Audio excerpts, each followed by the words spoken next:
All right, Coach, 4 days off for the squad. Did you yourself get a chance to wind down, or do you at all have that Oh opportunity? yeah, no, we most certainly did. You know, the nice thing about it is, with the way the schedules are now and the time limits involved, you get a little bit more time to work on stuff that needs to be done leading up to the regular season. So now, instead of having to try to get it all done now, you can get it done way ahead of a time and give yourself a little bit chance to relax. You know, after a season is over, you go through player evals, and I assume that coaches go through their own self-eval as well. When you went through yours, what did it reveal about how you were going to switch things up at all this season? Well, I think the biggest thing is that I just came out of it feeling like we needed a change. I wanted to shake some things up because, you know, I wanted to change how we distributed the ball on the offensive side.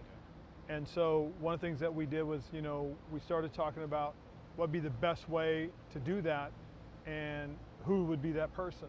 And as we dove into it and we got our list, it led us to Eric Bieniemy. Okay, so during your coaching tenure here, relatively slow starts. How do you can't explain it other than just execution, but how do you combat that coming out of the gate here? Well, I think the biggest thing is, and it, you know, if you really look at them too, and you note how close those games were.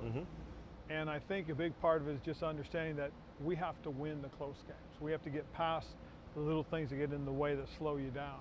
And that's one of the things that we've talked about as a coaching staff is starting fast, doing things the right way, and continuing to do those things the right way. And finishing more so than anything else. I think one of the things that was really good was the way we came out in training camp in the preseason games and tried to establish that. Tried to go out and set the tone by trying to win all those games, because winning does beget winning. I know, sure, there's not a lot that it counts for other than setting a tone. And I think that's the most important thing. What we did is we set a tone. You said during the press conference that, yeah, I mean, winning the season opener is a big deal. And why is that? They're all big deals. Winning is winning. I mean, it doesn't matter if it's the first game of the year or the last game of the year, you want to win. I mean, that's why I coach, that's why I played. I love winning, and I want to win, and I believe, why not now? This is our turn, this is our opportunity. I think we're in a good place. I believe in the quarterback that we have. I think we have an opportunity right in front of us, and now we just go out and perform. I'll get to your quarterback in a second, but you just said you love winning. So how, I'm going to use the word frustrating, when you don't get it done? It's frustrating as hell. Yeah. It really is. I mean, because you go back and you try to think, well, what else could we have done? You know, sometimes it's protecting the ball a little bit better. Sometimes it's creating one more takeaway. It's not having the untimely penalty. I mean, these are all little detail things that we can control and manage. The thing that kills me is when you lose a game because of what you didn't do. Right. Okay, should never be about what you can't do. Should always be about what you do. And that's what I want to try and emphasize with our guys. QB1, Sam Howell. He played the final game last year. What you've seen since that moment, you know, there's got to be some things where you go, oh, during the offseason, young guy, I don't know. From what you've seen since then, what has eased your mind? Just his progressive growth, how he seems to get to a certain level and then take another step. I don't see him make a lot of the same mistakes twice, which is also an important thing, because when a guy's limiting his mistakes, that means he's growing and he's understanding almost immediately. He can self-correct. That's the other thing that's really good. Then the support system he has around him, from his teammates to the quarterbacks in the quarterback room, to the position coach, the coordinator, the head coach. I think his support system is outstanding, so that gives me reason to be confident in us. I don't think the question's been asked, but did Jacoby make the decision a little bit tougher for you? Oh yeah. Jacoby was, please don't discount Jacoby, it's just that so much was put into watching Sam and making sure that Sam was where we believed he could be. Then you watch Jacoby and you go, wow, man, he's had a good camp, he really has. And if Jacoby had won, I would hope people would believe we weren't settling, okay? But Sam hit all the markers for us. And Jacoby had a very good camp. He's a guy that if something happens and we got to play him, I'll have all the confidence in the world that Jacoby can go out there and get it done. Arizona Cardinals, I'm not sure if it's gamesmanship or not, but haven't yet announced who their starting quarterback is. We know Kyler Murray's out for 4 weeks. You know, Colt McCoy's gone. So it's Josh Dobbs, who you faced in the preseason, and Clayton Tune. How do you prepare for that? Well, first and foremost, they both throw the ball very well. So we got to prepare for their passing game. Secondly, they're both pretty good athletes.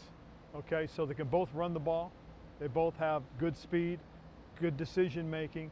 So you prepare for a game that, as far as their offense is concerned, you're going to get some RPO action, you know, some run pass option. You're going to get the zone read.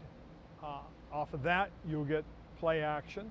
And so we're going to prepare for what we've seen them do, and we're going to prepare for what we've seen their coordinator do when he was in Cleveland and Minnesota. And we're going to also prepare for what their head coach was around when he was in Philadelphia. That sounds like a lot, Coach. Not necessarily, because you'll see a lot of crossover. Okay. There really is. When you look at the Cleveland stuff and you compare it to some of the stuff that they do in Philadelphia, there is some crossover. Now, there's some things that are unique to both places. Now it's a matter of philosophy, and we'll have to wait and see. We do know that their new coordinator has been with had been with Stefanski from Minnesota to Cleveland. So now he's on his own, and I'd like to believe a good portion of it will come off of Stefanski. All right, so they haven't named their starting quarterback. You haven't said yet whether or not Chase Young's playing, Terry McLaurin. Is it also gamesmanship on your part? Oh yeah, I mean, it's all part of it, because again, first of all, we don't have to give any reports till tomorrow, right? Till Wednesday. So we will, and we'll talk about where they are, what we've been told, what we've been seeing, and then we'll just go from there. Are you prepared for what Sunday's going to be like at FedEx Field? I'm excited. I really am. I'm fired up because, you know, listening to what Mr. Harris and the ownership group had said, you know, it was their job to get the fans back into the stands. Now it's our job to keep them, and we've got to go out and play football now, because we got to sell out. And I'm fired up about it. If this is anything like when I played here in 1984, okay, or in 1988, okay, or 89, this is amazing. And so I'm fired up to see that, and we've got to go out and we've got to play to the best of our ability so our fans can have a true show. And how often do you talk with Josh Harris? Not quite daily, but a lot.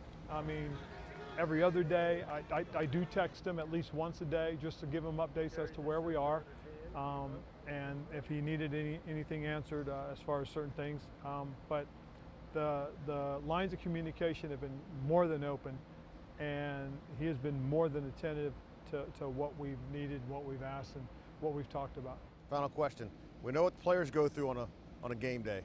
What is the head coach, what's your schedule like? What goes through Ron Rivera on game day? It's a 1 o'clock game. First off, I'm gonna get up and I'll have the same thing for breakfast that I do all the time. All the time? Yes. All the time game days, or all the time, all the time? All the time game days.